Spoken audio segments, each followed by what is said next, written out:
Welcome to my YouTube channel Rahul math tutorial में आपका स्वागत है। आज हम लोग मैथ के ऑब्जेक्टिव क्वेश्चन पर डिस्कस करेंगे। हम जो है 110 ऑब्जेक्टिव क्वेश्चन पर जानकारी लेंगे, ठीक है। तो इस 110 क्वेश्चन को हम 3 वीडियो में बांटेंगे। तो फर्स्ट वीडियो में हम लगभग 30-40 क्वेश्चन लेंगे। तो हम क्या करते हैं कि 3 वीडियो जो है हम chapter by chapter objective question को लेंगे। इससे आपका क्या होगा, बेसिक भी ठीक हो जाएगा और ये सब सारे क्वेश्चन जो है एग्जाम में बार बार पूछते हैं, ठीक है। तो चलिए स्टार्ट करते हैं। अगर ये वीडियो आप पहली बार विजिट कर रहे हैं तो लाइक सब्सक्राइब जरूर करें। चलिए देखिए क्या है क्वेश्चन। तो देखिए फर्स्ट, ये मेरा फर्स्ट चैप्टर था, उसके बाद सेकेंड चैप्टर को हम लिए हैं। इसी तरह हम क्या करेंगे, चैप्टर बाय चैप्टर ऑब्जेक्टिव लेंगे, ठीक है। तो चलिए देखिए फर्स्ट वीडियो में हम 30-40 क्वेश्चन को लेते हैं। आपका बेसिक ठीक हो जाएगा और आप अधिक से अधिक क्वेश्चन को अटेम्प्ट कर पाएंगे।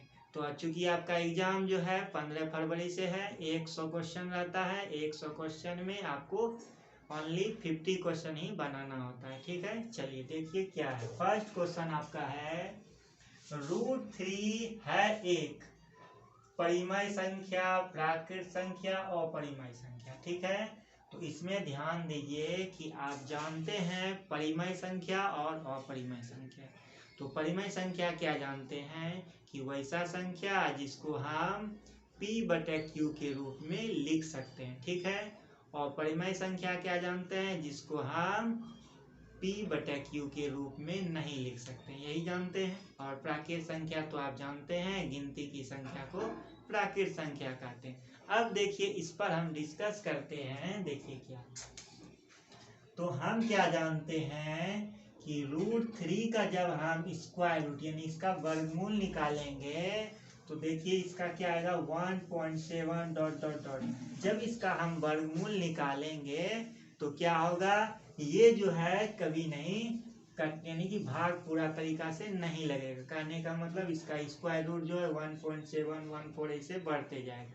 जब ये ब्रेक हो जाएगा मतलब ये रुक जाएगा, तभी हम इसको P/Q के रूप में लिख पाएंगे, ठीक है। तो ये अभी देखिए हम जैसे हम कहते हैं 1.7, तो आप उड़ा के लिख देते हैं 17/10 लिख देते हैं। तो आप इसको P/Q के रूप में नहीं लिख पाएंगे, इसीलिए जो है √3 क्या है, √3, √2, √5 ये सब क्या है अपरिमेय संख्या।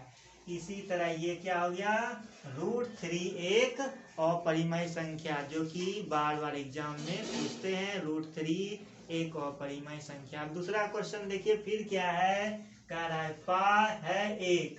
तो आप जानते हैं पाई का वैल्यू अगर दे दे कि पाई का वैल्यू 22/7, तो आप कह दीजिएगा कि ये परिमेय संख्या है। तो पाई क्या है, अपरिमेय संख्या। सेकेंड भी हो गया आपका अपरिमेय संख्या। थर्ड क्वेश्चन देखिए आपका फिर क्या है, निम्नलिखित में कौन अपरिमेय संख्या है। अपरिमेय संख्या कहने का मतलब जिसको हम P/Q के रूप में नहीं लिख सकते हैं। देखिए अब फर्स्ट नंबर क्वेश्चन को देखिए, इसमें क्या है ऑब्जेक्टिव, -9/16 रूट अंडर। तो -9/√16 का कितना होता है 4। देखिए P/Q के रूप में लिखा गया है, ये परिमेय संख्या है। अब देखिए √3/5 कहने का मतलब √3/√5। √3 क्या है अपरिमेय संख्या, ई भी अपरिमेय संख्या। तो अपरिमेय संख्या का बटे फ्रैक्शन में जब हम बटे में करेंगे तो ये क्या होगा अपरिमेय संख्या ही होगा। तो कौन हो गया अपरिमेय संख्या, √3/5 हो गया कितना अपरिमेय संख्या। फिर देखिए अब देखिए 4 + √3 एक है, कह रहा है क्या परिमेय संख्या, अपरिमेय संख्या, प्राकृत संख्या, पूर्ण संख्या, ठीक है। तो देखिए क्या है 4 + √3। तो 4 को तो हम P/Q के रूप में लिख ही सकते हैं। अब जैसे हम √3 का बात हम करेंगे तो ये क्या हो जाएगा 1.7 डॉट डॉट आते रहेगा। जब ये ब्रेक होगा तब ना हम उसको जोड़ पाएंगे, जोड़ेंगे तब इसको हम बटे के रूप में लिख पाएंगे।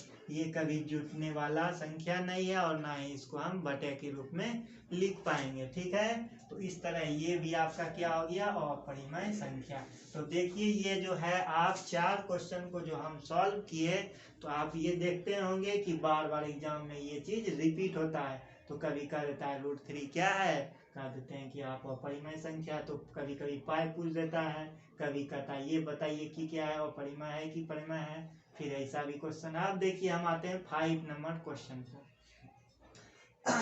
तो कह रहा है 5 नंबर क्वेश्चन 1/220 का सरलतम रूप। कहने का मतलब सरलतम रूप मतलब सिंपलेस्ट फॉर्म, मतलब छोटा रूप क्या होगा। छोटा रूप कहने का मतलब जब इसको हम किसी संख्या से कटा देंगे, छोटा रूप हो जाएगा, मतलब पूरा तरीका से कट जाएगा, तब उसको हम बोलेंगे सरलतम रूप। चलिए देखिए 188 बटे कितना है, 220 है। चलिए इसको 2 से कटाते हैं, तो 2 से कटाएंगे तो 9 4 हो जाएगा, ये हो जाएगा 110। ठीक है, फिर कटाते हैं 2 से तो हो जाएगा 4, ये हो जाएगा 7 बटे 55। ठीक है, तो हो गया 47 बटे 55। देखिए कहीं है, तो ये हो गया आपका ऑप्शन नंबर 4 करेक्ट। ठीक है, अब देखिए 6 नंबर 7 8 ये सारे क्वेश्चन को हम एक कर दिए हैं। तो चलिए इस पर आप डिस्कस करते हैं। ध्यान से देखिए, ये भी एग्जाम में बार बार आते हैं।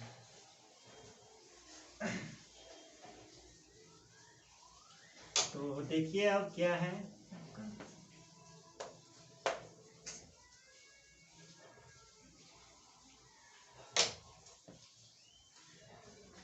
अब देखिए यहाँ पे है आपका 0.477 पर रेकरिंग। ठीक है, तो इसमें क्या ध्यान देना है आपको, कहता है कि इसको आप बताइए। कभी कभी लिख देगा कि इसका वैल्यू क्या होगा, या इसको कह देगा कि आप इसको P/Q के रूप में लिखिए। ठीक, तो देखिए इसमें ध्यान देने वाली बात क्या है। पहले आप क्या कीजिए, पूरा संख्या को लिख दीजिए। क्या कीजिए, पूरा संख्या को लिख दीजिए। 047 था, लिख दिए। ठीक, उसके बाद क्या ध्यान देना है, जिस पर रेकरिंग लगा हुआ है, देखिए ऊपर में सिर्फ 7 पर रेकरिंग लगा हुआ है, तो इस रेकरिंग को भूल जाना है। अब देखिए कितना है, 04 है, तो 04 लिख दिए बटे, ठीक, क्या बोले, पहले क्या करना है, सारे नंबर को लिख देना है, तो लिख दिए 047। फिर क्या था, हम बोले रेकरिंग को आप भूल जाइए कि कुछ है। देखिए हम झाँप दिए हैं, तो हो गया 04, तो 04 लिख दिए। फिर क्या ध्यान देना है, फिर देखिए अब जो है जैसे बटे लिखेंगे, फिर हम क्या करेंगे, इस पॉइंट के टर्म को हम झाँप देंगे। देखिए क्या है, अब देखिए ध्यान दीजिए, एक रेकरिंग रहेगा तो 9 देना है। ठीक, अगर कोई नंबर रहे या 0 रहे, कोई भी चीज 1 2 3 4 0 कुछ भी रहे, उस नंबर के जगह पे हम क्या देंगे, 0। इस तरह ये आपका, अब इसमें हम क्या करेंगे, माइनस कर देंगे। 47 में 4 चले जाएगा, कितना होगा, 43 बटे 90। देखिए कोई ऑप्शन है, 43 बटे नंबर, फर्स्ट नंबर आपका करेक्ट हो चुका है। चलिए हम सेकेंड नंबर को फिर देखते हैं, 0.29। अब देखिए 29 दोनों पर रेकरिंग है, तो क्या बोले हैं, ध्यान से, इसलिए हम इस क्वेश्चन को हम तीन क्वेश्चन को हम एक जगह समेट लिए। ठीक है, तो इसमें देखिए क्या करना है, पूरे टर्म को लिख देना है। ठीक, फिर उसके बाद क्या बोले, सेकेंड टर्म जैसे माइनस लिखेंगे, रेकरिंग को आप क्या कीजिए, झाँप दीजिए। रेकरिंग को जैसे हम झाँपेंगे तो क्या हो जाएगा, सिर्फ 0 है। ठीक, बटे, फिर क्या बोले, जैसे बटे करेंगे तो पॉइंट वाले को झाँप देना है। ठीक, देखिए पॉइंट के इस टाइप को हम झाँप दिए। 2 और 9 पर क्या है, रेकरिंग है। 2 रेकरिंग मतलब 2 × 9, अगर कोई नंबर आता उसके जगह पे हम 0 देते। देखिए उसके बाद कोई नंबर नहीं है, तो इसको लिख दीजिए, कितना हो गया, 29 बटे 99। देखिए ऑप्शन नंबर क्या है आपका, 29 बटे 99, 4 नंबर आपका सही हो गया। चलिए अब 8 नंबर देखिए, फिर क्या है, 0.3। देखिए आप देखते हैं एग्जाम में ये चीज भी बार बार आता है। ठीक है, अब देखिए इसमें फिर क्या है, तो क्या बोले पूरे नंबर को लिख देना है। ठीक, फिर क्या बोले जैसे माइनस करें रेकरिंग को झांप देना है, बचा है 0 तो 0 लिख देना है, बट फिर क्या बोले एक फिर पॉइंट को, अब देखिए पॉइंट के इस साइड को झांप देना है, क्या है एक रेकरिंग तो एगो 9, 2 रेकरिंग 2 9। ठीक, संख्या रहे तो 0 डालना, संख्या नहीं है इसलिए हो गया ये 3/9 इक्वल टू 1/3। देखिए 1/3 ऑप्शन नंबर 3 आपका करेक्ट हो गया। ठीक है, चलिए अब देखिए 9 नंबर क्वेश्चन को ध्यान दीजिए, क्या है कहता है 7/20 का दशमलव प्रसार है। पहला कह रहा है अशांत, शांत, आवर्ती, नॉन। ठीक है, आप देखिए ध्यान दीजिए इसमें 3 टर्म का यूज हुआ है, कौन कौन, अशांत, शांत और आवर्ती। ठीक है, इसी को देखिए हम क्या कहते हैं, आवर्ती। आवर्ती मतलब रेकरिंग, यानी कि कुछ ऐसा देखिए जब हम 1/3 को हम भाग देंगे, 1/3 भाग, देखिए इसमें क्या बोले हम 3/1 जब हम करेंगे तो 0.0 तो हो जाएगा 3 से 9, फिर 0 देंगे 3 3 3 3 आते रहेगा। ठीक है, कहने का मतलब 0.3 पर रेकरिंग है, इसी को हम आवर्त बोलते हैं। ठीक है, अब फिर दूसरा बात आता है शांत शांत और अशांत। शांत मतलब जो पूरा पूरा कट जाए, पॉइंट के बाद भी कट जाए तो हम कहते हैं शांत। तो अब देखिए जब हम इसको भाग देते हैं, देखिए 20/7 देंगे। ठीक है, तो कहने का मतलब जब हम भाग देंगे पूरा पूरा कट जाएगा पॉइंट के बाद भी तो हम बोलेंगे शांत। ठीक, तो आप ये भी जानते हैं कि जिसका फैक्टर तोड़ने पर 2 और 5 का सिर्फ फैक्टर हो, 2 और 5 का फैक्टर रहता है तो हम बोल देते हैं शांत है। तो देखिए आप शॉर्टकट में कह सकते हैं 20 का जब हम निकालेंगे फैक्टर तो 2 से 10, 2 से 5, देखिए कह दिए 2 और 5 का ही सिर्फ फैक्टर है, तो इस तरह ये शांत है, ये भी बोल सकते हैं। तो चलिए आप नहीं जानते हैं 2 और 5 के बारे में तो भाग दीजिए, पॉइंट दिए 0, 2 से ये हो गया 60 हो जाएगा, ये हो जाएगा कितना 20/500, तो 0.35 देखिए कट चुका है, अब इसके बाद कोई नंबर नहीं है तो यह 0.35, इस तरह ये क्या है शांत। ठीक, अब देखिए 10 नंबर क्वेश्चन आपका है, कहता है 2 परिमेय संख्या के बीच परिमेय संख्या होती है, यानी कह रहा है 2 परिमेय संख्या, तो आप 9 क्लास में पढ़ते होंगे, तो कहता है कि 2 परिमेय संख्या के बीच में 5 परिमेय संख्या निकालिए, 2 परिमेय संख्या के बीच 3 परिमेय, कभी 1 पूछ देता है। तो कहने का मतलब 2 परिमेय संख्या के बीच कितनी परिमेय संख्या होती है, अनंत और परिमेय संख्या और परिमेय संख्या। जैसे देखिए आपसे पूछ देगा 2 परिमेय संख्या के बीच कितनी परिमेय संख्या होती है, अनंत। फिर कह देगा 2 अपरिमेय संख्या के बीच कितनी अपरिमेय संख्या होती है, उसमें भी क्या हो जाएगा अनंत ही होगा। ठीक है, कहने का मतलब जैसे हम 1 और 2 का बात कर दिए, तो इस दोनों पॉइंट के बीच में, ये दोनों नंबर के बीच में बहुत सारे नंबर हैं, जैसे हम कर देंगे 1.1, फिर 1.2, 1.3 डॉट डॉट ऐसे करते करते जब हम 1.9 पर जाएंगे तो ये कितना हो जाएगा 2 हो जाएगा। देखिए बीच में कुछ भी दे सकते हैं, जैसे आप कह दिए 1.01, 1.02, कहीं से भी स्टार्ट कर सकते हैं। तो कहने का मतलब 2 अपरिमेय या 2 परिमेय संख्या के बीच में अनंत परिमेय संख्या हो सकती है। ठीक है, तो चलिए ये हो गया आपका सही। अब देखिए इसमें क्या है, निम्नलिखित में कौन छोटी सम अभाज्य संख्या है, छोटी सम अभाज्य संख्या। तो देखिए इसमें सबसे छोटा नंबर तो आप कह दीजिएगा 1, तो 1 नहीं होगा। ठीक है, तो इसमें क्या कहता है छोटी भी होना चाहिए सम अभाज्य संख्या।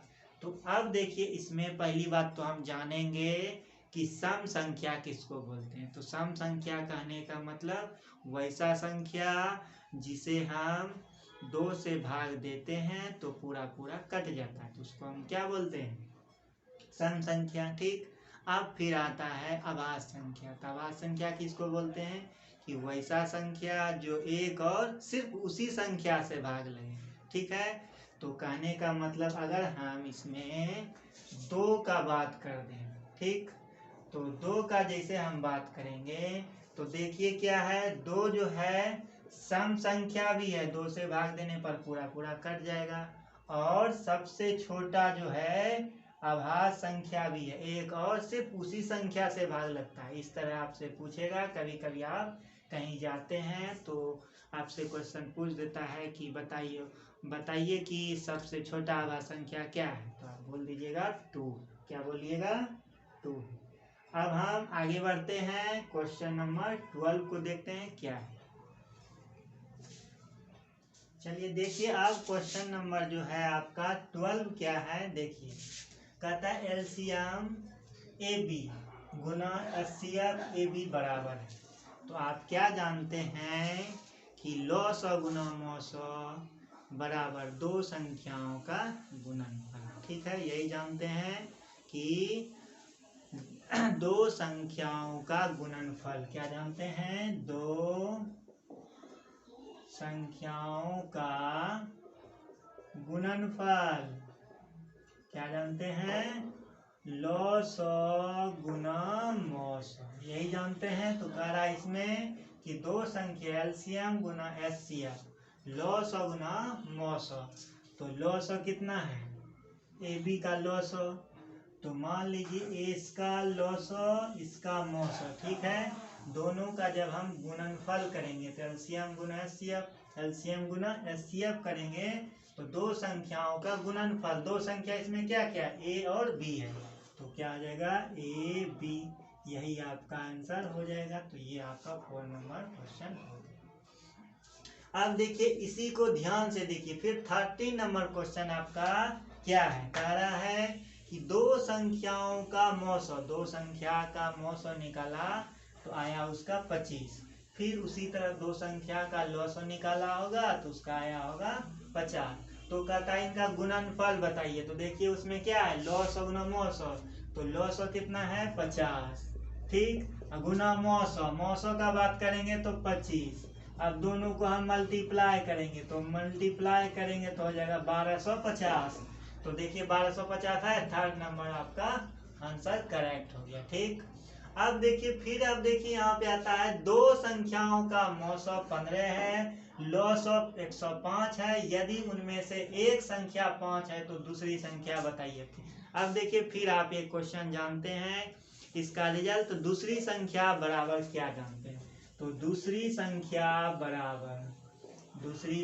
बराबर क्या जानते हैं, लॉस गुना मॉस बटे पहली संख्या, ये आप जानते हैं। तो हम क्या करेंगे, एक वीडियो जो हम बनाएंगे उसमें सारे सिर्फ फार्मूला पर को हम डिस्कस करेंगे, यानी कि 40-50 से ऊपर फार्मूला होगा। पूरा बुक का जो है हम एक वीडियो बनाएंगे, उसमें सारा सिर्फ फार्मूला रहेगा, ठीक।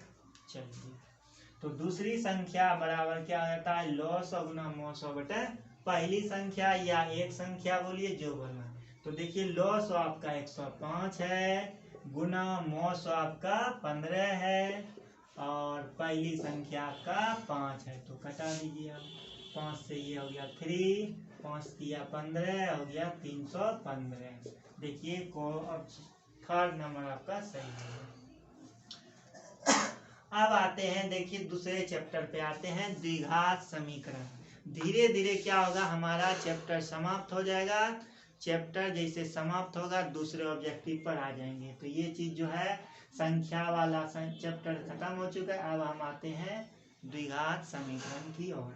सारा क्वेश्चन द्विघात का ही पड़ा हुआ है। देखिए द्विघात समीकरण है, द्विघात समीकरण लेंगे, उसके बाद द्विघात बहुपद का क्वेश्चन लेंगे, तो धीरे धीरे इसे बढ़ते जाएगा। फिर उसके बाद दूसरा चैप्टर आएगा तो उसका ऑब्जेक्टिव हम आगे लेंगे, ठीक है। तो देखिए आप कहता है द्विघात समीकरण के विवेचक शून्य के बराबर हो तो दोनों मूल होंगे, तो विवेचक आप क्या जानते हैं, डी, ठीक। डी बराबर जानते हैं b² - 4ac, डी बराबर क्या होता है, b² - 4ac होता है। तो देखिए उसमें कह रहा है अगर डी का वैल्यू अगर 0 हो जाए, क्या हो जाए, अगर 0 हो जाए तो क्या होगा। तो ध्यान दीजिए इसमें क्या कह रहा है कि अगर डी का वैल्यू अगर 0 हो जाए तो देखिए मान लीजिए कि इसका जब हम सॉल्व किए तो कुछ आया होगा, मान लीजिए हम x² - 16 के बराबर आया होगा, ये 0 के बराबर है तो 0 कर दिए। अब वो कह रहा है कि अगर d जो है 0 के बराबर होगा तो इसमें जो होगा मूल मतलब उससे जो हम x का वैल्यू निकालेंगे, x का वैल्यू y का वैल्यू कुछ भी वैल्यू होगा, ठीक है, ये x के टर्म में है तो x के टर्म में होगा। तो अब कहता है कि इसका जो रिजल्ट होगा, देखिए क्या रिजल्ट होगा, x² बराबर 16 हुआ, ठीक, x बराबर क्या होगा √16, ये तो प्लस माइनस होगा, तो x बराबर हो जाएगा √16 का +4 - 4। देखिए इसमें क्या होगा, वास्तविक मतलब क्या हुआ, रियल नंबर, वैसा संख्या जिसको हम क्या करेंगे, परिमेय संख्या और अपरिमेय संख्या को आपस में मिला देंगे तो क्या बन जाता है, वास्तविक संख्या। कहने का मतलब वास्तविक संख्या के अंतर्गत सारे नंबर का बात आ जाता है। तो उसी के अंदर रेशनल नंबर हो गया, मतलब परिमेय अपरिमेय प्राकृत पूर्ण सब सारा नंबर जो है वही वास्तविक संख्या के अंतर्गत आ जाता है, ठीक है। तो इसमें क्या है, ये भी वास्तविक ये भी वास्तविक, ठीक, तो वास्तविक हो गया, लेकिन क्या है, पॉजिटिव नेगेटिव। कहने का मतलब वास्तविक और क्या होगा, भिन्न होगा, वास्तविक और भिन्न होगा, वास्तविक और भिन्न होगा। ऑब्जेक्टिव फर्स्ट जो है वास्तविक एवं भिन्न। देखिए वास्तविक एवं समान, अगर दोनों प्लस प्लस रहता तब ये क्या होता, वास्तविक और समान, लेकिन क्या है, अलग अलग है, इसलिए क्या हो गया, वास्तविक एवं भिन्न। अब देखिए 16 नंबर क्या है, कहता है निम्नलिखित में कौन द्विघात समीकरण है। तो ये सब भी क्वेश्चन जो है बार बार रिपीट होते हैं, निश्चित है कि यही सब सारे क्वेश्चन जो है रिपीट होंगे इस बार भी, ठीक है। तो चलिए देखिए, इससे आपका बेसिक भी ठीक हो रहा है। देखिए हम सारे और चैप्टर वाइज अलग अलग कर रहे हैं, यही सब क्वेश्चन बार बार आते हैं। तो देखिए फिर कह रहा है कि निम्नलिखित में कौन द्विघात समीकरण है। तो ध्यान इसमें क्या देना है कि द्विघात समीकरण क्या होता है। तो द्विघात समीकरण क्या होता है, ax² + bx + c बराबर 0 के इक्वल होता है, ठीक है। इसी को हम द्विघात समीकरण कहते हैं।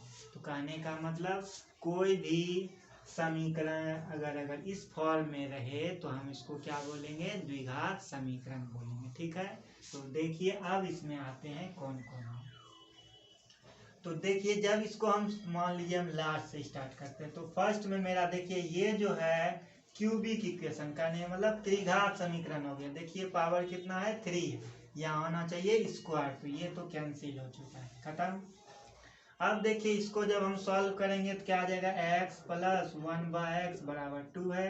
सॉल्व किए, एलसीएम लिए तो x² + 1x = 2, x² + 1 बराबर 2x, x² - 2x + 1। देखिए x² + bx + c के फॉर्म में आ चुका है।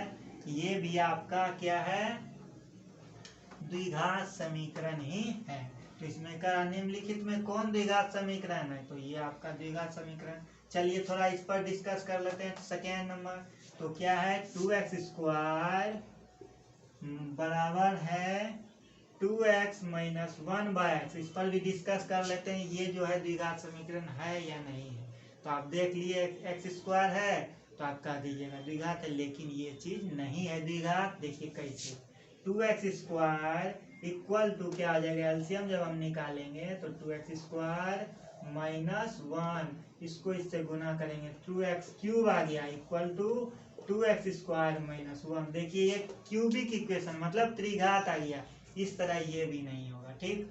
फर्स्ट पर हम डिस्कस कर लेते हैं। तो इसमें भी देखिए आप देख कर बोल दीजिए ये भी द्विघात है, लेकिन ये द्विघात समीकरण नहीं है। कैसे, तो इसमें देखिए x² ax², देखिए यहाँ पे 1 भी हो सकता है, a x square plus b x होना चाहिए, बी एक्स सिर्फ एक्स होना चाहिए, लेकिन यहाँ पे रूट एक्स है, रूट एक्स है, इसीलिए ये चीज नहीं होगा।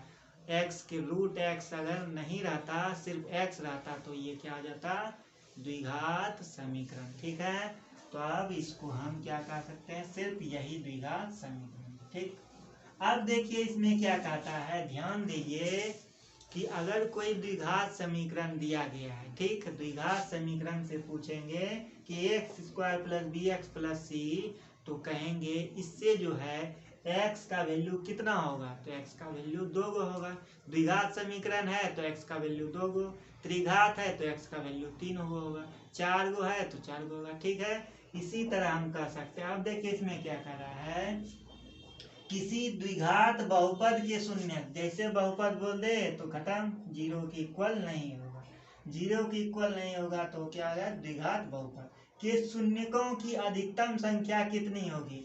तो द्विघात जैसे बोल दिया, शून्य पूछेगा, मतलब इससे x का वैल्यू क्या वो निकलेगा, 2 तो 2 पे टिक कर देना। ठीक, अब फिर आते हैं 18 नंबर। 18 नंबर देखिए क्या है, अब क्यूबिक इक्वेशन आप पढ़े होंगे, इसका देख लीजिए प्रॉपर्टी क्या क्या है।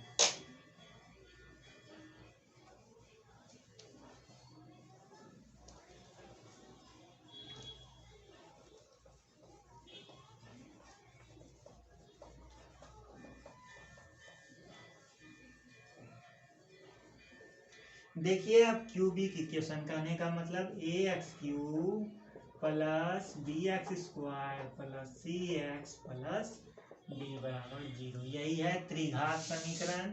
त्रिघात समीकरण ये बहुपद के रूप में तो 0 के बराबर नहीं होगा, सिर्फ यही बात है। अब देखिए इससे हम 3 प्रॉपर्टी को क्या क्या जानते हैं, तो आप क्या जानते हैं, alpha plus beta plus gamma, x का वैल्यू क्या होगा, 3 होगा, इसलिए अल्फा बीटा गामा होगा। क्या जानते हैं, alpha plus beta plus gamma minus b by, देखिए आपसे यही क्वेश्चन पूछ रहा है कि शून्यकों का योग, यही है शून्यक, अल्फा बीटा गामा क्या होता है, minus b by, minus b by, तो माइनस तो लिख दिए, बी का वैल्यू देखिए अब क्या है, -5 है, तो -5 हो गया, ए का वैल्यू क्या है, 2 है, तो 2 लिख दीजिए, तो माइनस माइनस प्लस 5/2, देखिए आप क्या कहाँ है, 5/2, ये आपका सही हो चुका है। ठीक है, अब फिर आते हैं बहुपद एक्स स्क्वायर -5 के शून्यक होंगे। जैसे द्विघात बहुपद रहे, समीकरण रहे, तो इससे पूछेंगे एक्स का वैल्यू कितना होगा, 2 होगा। ठीक है, तो यहाँ पे क्वेश्चन है एक्स स्क्वायर -5, तो कह रहा है शून्यक, तो शून्यक है तो 0 के बराबर करेंगे, तो एक्स का वैल्यू देखिए क्या होगा, √5, तो ये प्लस माइनस होता है, तो x बराबर हो गया +√5, x बराबर -√5, 2 वैल्यू हुआ, देखिए क्या होगा, x +√5 -√5, यही है, यहाँ प्लस छुपा हुआ है, तो ये आपका क्वेश्चन नंबर 3 जो है ये आपका सही हो चुका है। अब देखिए दोनों नेगेटिव था, ये रूट में, ये बिना रूट में, ये दोनों बिना रूट का था, इसीलिए ये हो गया आपका बहुपद के शून्य। ठीक है, फिर देखिए कहता है बहुपद x-1 के शून्यक है, x-1 के शून्यक है, तो 0 के बराबर करेंगे, तो x बराबर कितना हो जाएगा, 1 होगा, तो यही है शून्यक, x का शून्यक क्या है, 1 है, देखिए 1 फर्स्ट नंबर सही हो चुका है। चलिए हम अब आगे बढ़ते हैं, 21 को देखते हैं क्या है। चलिए आप क्वेश्चन नंबर देखिए 21 क्या है। ठीक है, तो चलिए देखिए क्या है, 2 रेखिक समीकरणों के आलेख समांतर है, तब रेखिक समीकरण के युग्म क्या होगा। ठीक है, अब देखिए आप 3 तरह का रेखाएं पढ़े होंगे। पहली बात क्या होता है, देखिए आप ग्राफ में जब ग्राफ बनाते होंगे तो क्या होगा, देखिए आप पढ़े होंगे A1/A2 बराबर B1/B2। ठीक है, फिर A1/A2 बराबर B1/B2, C1/C2 ये भी लिख देते हैं, A1/A2 B1/B2 और C1 बटे C2। ठीक है, देखिए आप क्या क्या जानते हैं। अगर पहला मतलब A1 बटे A2 equal to not B1 बटे B2 तो क्या होता है, तो कहते हैं आप एक हल होगा, एक हल होगा। ठीक है, इसका दूसरा नाम है अद्वितीय हल। क्या होगा, अद्वितीय हल। ठीक है, अब देखिए अगर A1 बटे A2 B1 बटे B2 अगर ये दोनों इक्वल है, अगर ये इक्वल नहीं है तो क्या होगा, इससे हम क्या कहते हैं, समांतर है। समांतर जैसे आ जाए कहने का मतलब A1 बटे A2 बराबर B1 बटे B2 समांतर हो गया, मतलब x और y का वैल्यू निकलेगा ही नहीं, कट जाएगा आपस में, समांतर होगा।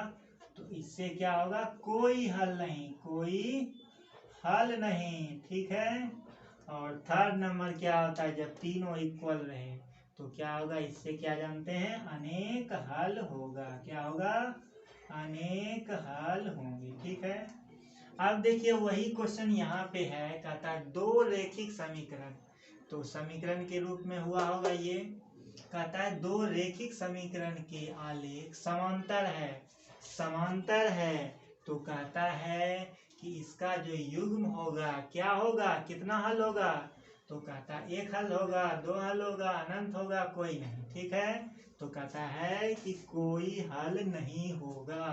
क्या होगा, कोई हल नहीं होगा। अनंत हल के लिए क्या होना चाहिए, तीनों इक्वल होना चाहिए। इसीलिए कह रहा है जब समांतर रहे तो कोई हल नहीं होगा। चलिए अब हम आते हैं 22, देखिए क्या कहता है, समीकरण निकाय 3x प्लस के वाई बराबर 0 तथा 2x प्लस 5y बराबर 20 के अद्वितीय हल है। तुरंत दिमाग में क्या जाना चाहिए, अद्वितीय हल मतलब A1 बटे A2 equal to not B1 बटे B2, यानी कि ये चीज इक्वल नहीं होगा। तो कहने का मतलब देखिए मेरा समीकरण क्या है, 3x प्लस के वाई बराबर 0 और दूसरा है 2x प्लस 5y बराबर 20 है।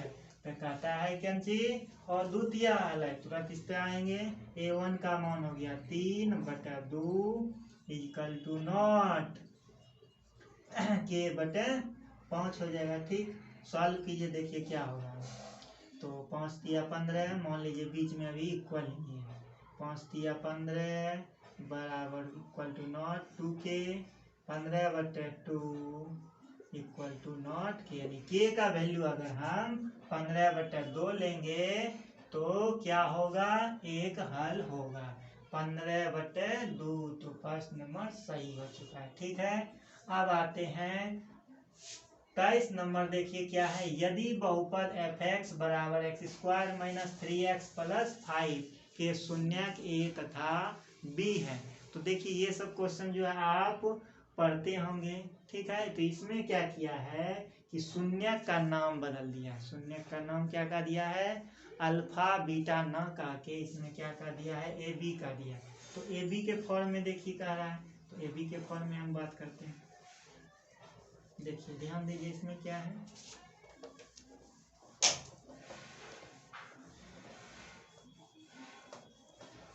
अगर ये सब, अगर हमारे 3 वीडियो को अगर सही तरीके से देख लिए, अगर आप पहले कुछ पढ़े हैं या नहीं पढ़े हैं तब पर भी आपका ये जो है 100 क्वेश्चन में आप 50 क्वेश्चन, 100 में 50 क्वेश्चन गारंटी है, जरूर बनाइएगा अगर ये आप समझ के पढ़ते हैं तब। इसीलिए हम पूरा डिस्कस के साथ सारे क्वेश्चन को हम सॉल्व कर रहे हैं। ठीक है, तो चलिए देखिए इसमें फिर क्या है, कह रहा है कि ये आपका इक्वेशन दिया गया है, x square minus 3x plus 5 equal to, यानी कि ये बहुपद के रूप में, तो 0 के बराबर नहीं होगा। देखिए इससे क्या होगा, दो वैल्यू निकलेगा, x का वैल्यू 2 होगा, अल्फा बीटा। ये क्या कह दिया है कि इसका नाम a बोल दिया, इसका नाम b बोल दिया। कहता है कि बताइए आप 4 टाइम्स मतलब 4 गुना a plus b, a plus b मतलब अल्फा प्लस बीटा बोलिए या a प्लस बी बोलिए। तो अल्फा प्लस बीटा क्या होता है, माइनस बी बाय होता है, माइनस बी बाय ए होता है।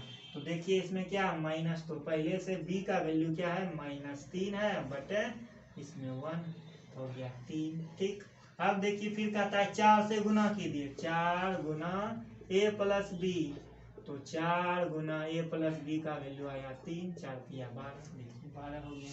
देखिए 12 सेकेंड नंबर सही हो गया। अब फिर देखिए इसमें कहता है एक द्विघात समीकरण का घात होगा, घात मतलब x पर पावर कितना होगा, द्विघात है तो x पर पावर कितना होगा 2 होगा, त्रिघात रहे तो x पर पावर 3 होगा। ठीक है, और रेखिक रहे तो 1 होगा। ठीक है, ऐसा क्वेश्चन बार बार भी आते हैं। देखिए तो कहता है द्विघात समीकरण है तो घात कितना होगा 2 होगा। अब इसी तरह आप देख लीजिए कहीं और भी ऐसा क्वेश्चन होगा, छोड़िए बाद में बात करते हैं। निम्नलिखित में कौन बहुपद नहीं है, अब देखिए इसको ध्यान से देखिए। आप जो है द्विघात बहुपद समीकरण के बारे में जानते हैं, लेकिन अगर आपसे पूछे बहुपद क्या होता है, ठीक है, तो इसको ध्यान से देखिए, बहुत ही कंफ्यूजन होता है। आप सबको तो और ज़्यादा कंफ्यूजन होता होगा, चूँकि बुक में जो है 1 ही 2 क्वेश्चन पर सिर्फ दिया गया है, तो आप रट के भी कर लेते हैं। ठीक है, तो आप इसको समझिए, क्या इससे समझिएगा कि बहुपद है या नहीं है। ध्यान दीजिए, हम सिंपल में आपको बताते हैं कि बहुपद को कैसे पहचानना है आपको, कि बहुपद है या नहीं। ठीक है, तो मान लीजिए कोई भी आपका समीकरण दिया गया है, मान लीजिए ax² plus bx plus c बराबर 0 या ax plus cx plus d बराबर 0, कुछ भी है मान लीजिए। तो हमेशा ध्यान देना है इसमें कि क्या ध्यान देना है कि जो भी x या y का जो वैल्यू है, ठीक है, यानी उसके पावर को देखना है। ठीक है, x y z कुछ भी रहे उसके पावर को देखना। अगर उस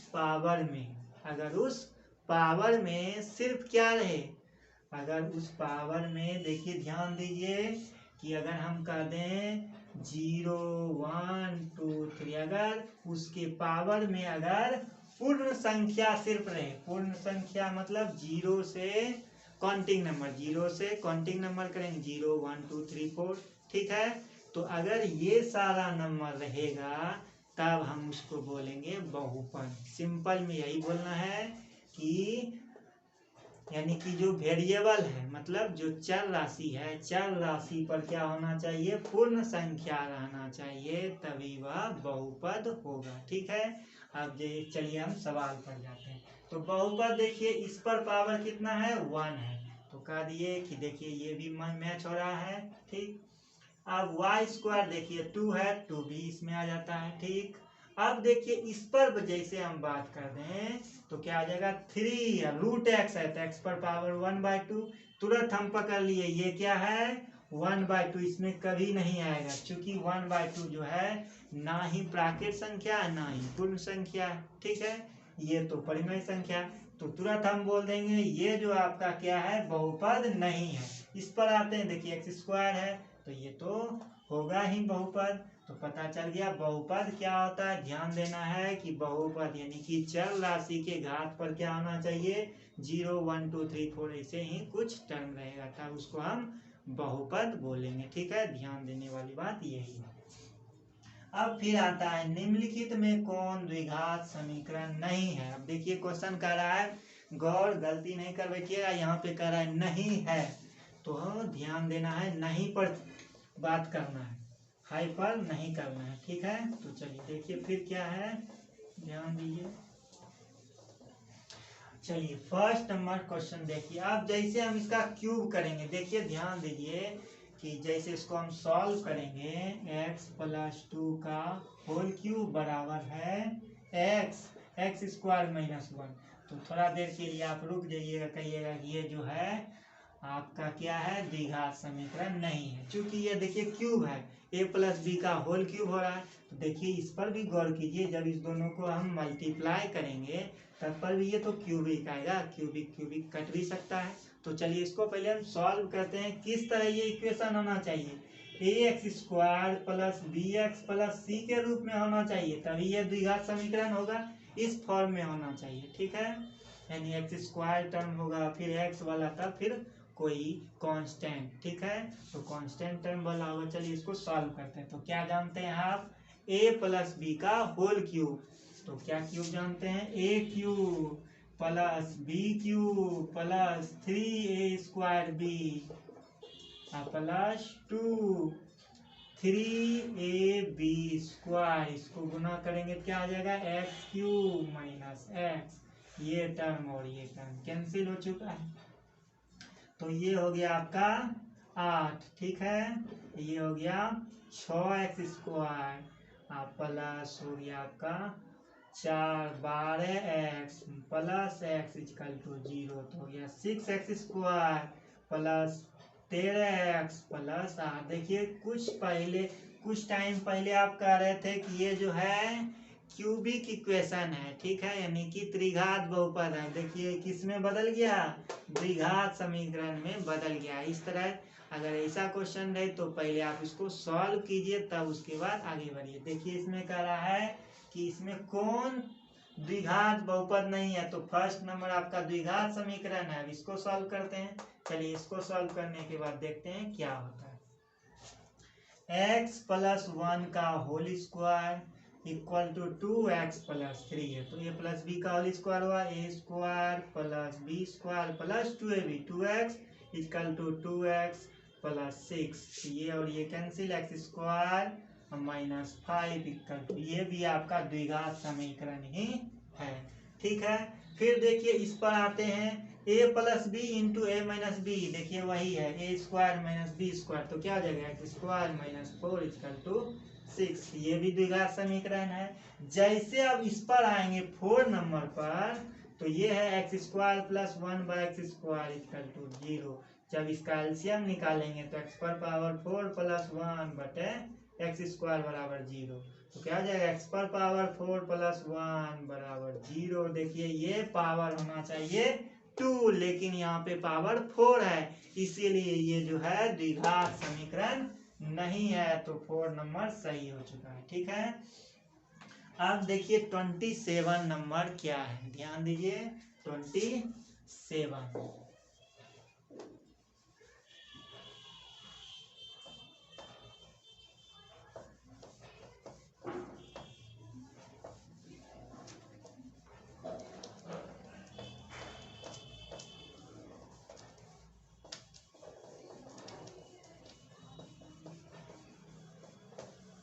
चलिए देखिए अब क्या है, 27 का रहा है 400 के अभाज्य गुणनखंड निकालिए और उसमें बताइए कि 5 का घातांक क्या है। 400 का अभाज्य गुणनखंड निकालेंगे, उसमें देखेंगे 5 का घात कितना, ठीक है।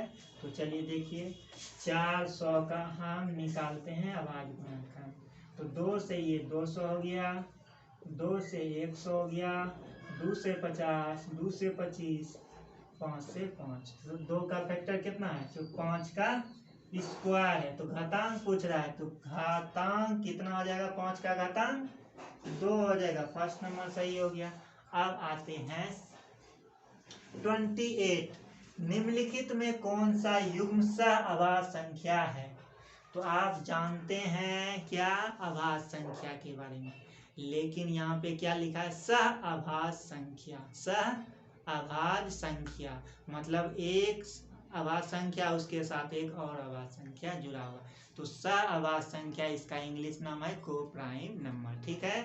तो सह अभाज्य संख्या का मतलब हो गया कि 2 संख्या को लेंगे, अगर उसका मौसो 1 होगा तो हम उसको क्या बोलेंगे, सह अभाज्य संख्या, ठीक है। आप ये इसको डिफिनेशन के रूप में भी बोल सकते हैं।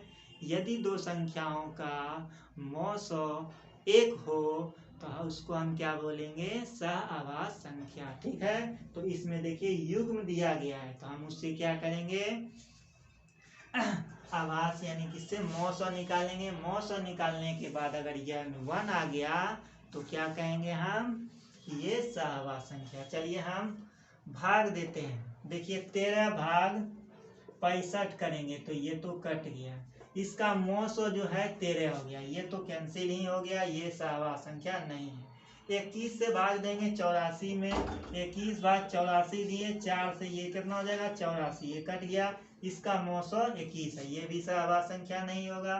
फिर आते हैं इस पर 15 भाग 20 करेंगे तो हो जाएगा 1 से 15 और ये हो जाएगा इस तरह। इसका भी मोसो आ गया 5, होना चाहिए 1, तो 1 नहीं है, ये भी कैंसिल। अब 9 भाग देंगे 16, तो इस पर देखिए 1 बार में हो गया 7 9, ये हो गया 1 बार में 7, फिर 2 से 7, 2 से 3, 1 से 2। देखिए अब क्या आ गया इसका 9 और 6 का जब हम मोशन निकाले तो पता चला कितना 1 आता है। इस तरह ये आपका 9 16 क्या हो गया आपका सअभाज्य संख्या। ठीक है, अब आते हैं 29। देखिए क्या कह रहा है हमारा, रेखिक बहुपद में शून्यकों की संख्या होती है। रेखिक समीकरण में शून्यकों की संख्या होती है, तो यही है आपका रेखिक समीकरण। रेखिक बहुपद बोला तो 0 के बराबर नहीं होगा। ax प्लस बी बराबर 0, यही है आपका रेखिक बहुपद। इससे कहेंगे कि x का वैल्यू कितना होगा 1 होगा। ठीक, तो ये है रेखिक बहुपद का घात 1 होता है, यानी x पर पावर 1 है, तो इससे x का वैल्यू 1 ही आएगा। तो ये हो गया शून्यकों की संख्या 1 आएगा। ठीक है, अब आते हैं 30 नंबर क्वेश्चन। देखिए क्या है 30 नंबर को ध्यान से देखिए।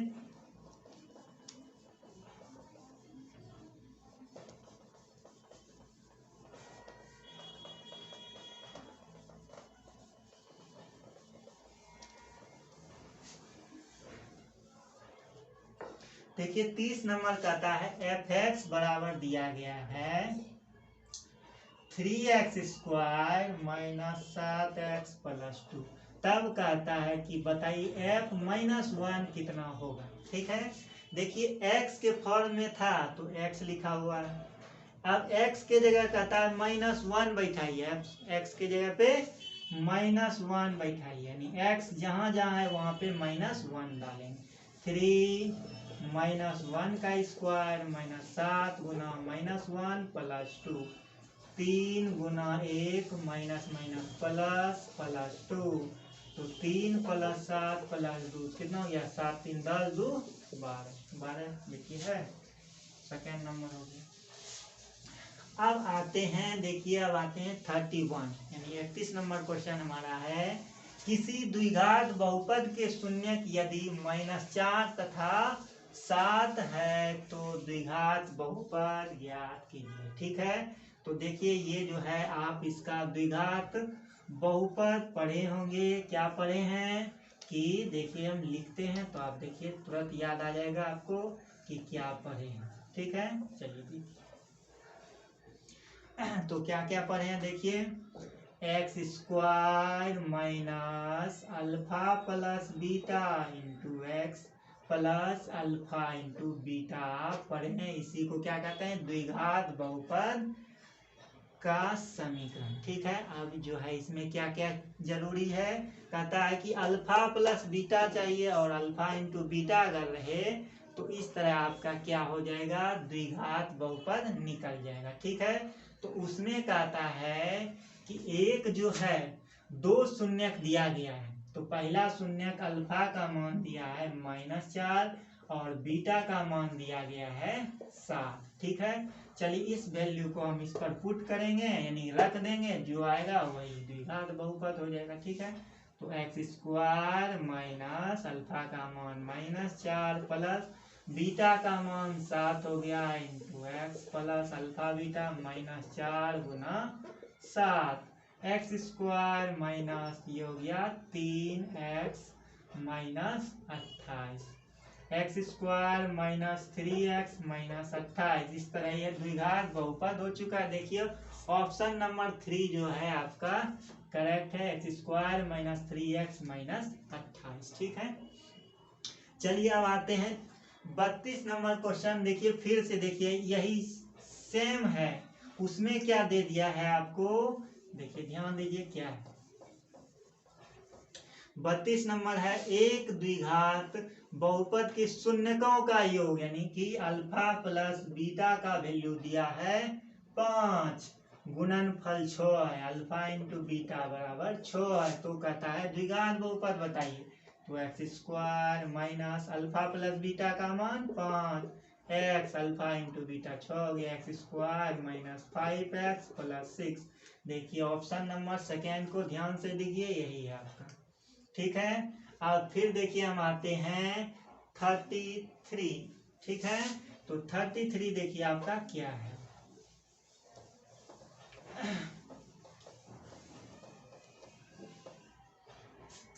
तो 33 देखिए कहता है अल्फा बीटा हो तो, यानी ये समीकरण दिया, बहुपद दिया गया, तो कहता है इसका जो शून्यक है अल्फा बीटा है, तो कहता है अल्फा इंटू बीटा बराबर क्या होता है, सी बाय ए होता है। सी का वैल्यू इसमें क्या है 8 है, ए का वैल्यू 1 है, तो इस तरह ये आपका आंसर हो गया सिर्फ ए, ये भी सही हो गया। अब 34 आते हैं, देखिए कहता है यदि रेखाएं ये सारा दिया गया, ठीक है, तो कहता है इसे P का मान बताइए। तो चलिए देखिए इसे हम P का वैल्यू निकालते हैं। चलिए तो देखिए कभी कभी क्या होता है, जैसे इसमें एक क्वेश्चन और हम जब पहले लिए थे तो उसमें बोले थे कि दो रेखाएं जो है समांतर है और द्वितीय हल है, तो P का वैल्यू बताइए। तो इसमें तो कुछ नहीं दिया गया, कहता है कि दो रेखाएं इसे दिया गया है, तो इससे बताइए कि P का वैल्यू क्या होगा। तो हमको इसमें क्या करना होगा, सॉल्व करना होगा। तो चलिए सॉल्व करते हैं।